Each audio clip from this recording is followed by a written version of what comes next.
2019, our CEO took a major commitment.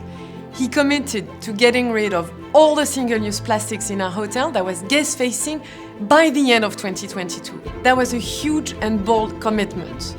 And Accor can be proud to be that ambitious, going further and faster than all hospitality competitors. We only have 8 months left to achieve that goal. That's not a lot, but it's achievable, it's doable. Little time, big challenge.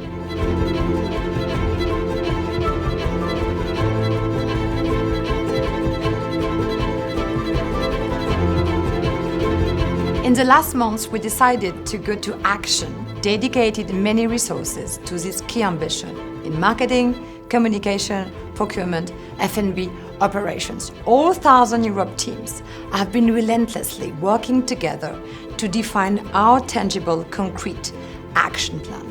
The whole guest journey will be positively impacted. This youth challenge also embodies one of my deepest convictions. The hospitality of tomorrow will be sustainable or won't be.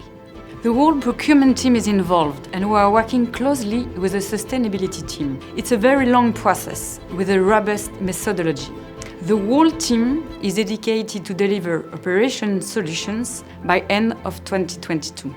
Last year, for the first time at Accor, we reviewed our brand standards for all brands from economy to high-end luxury, from a sustainability point of view. We have looked at the brand standards in details and asked ourselves these questions. Does this make sense if we want to reduce plastic waste?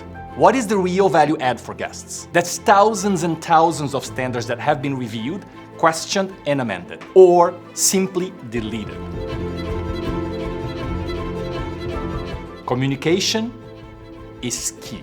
We are confident we'll actually be gaining points with our guests while advancing on this extremely important topic for today and tomorrow. We are so close to make a difference. Accor is leading the way. Let's make single-use plastic part of all history. Now, we all need to think without plastic. Head offices, regions, hotels, guests, as citizens, as artists, as a company, our role is key. Thank you for joining the No More Single-Use Plastic Challenge.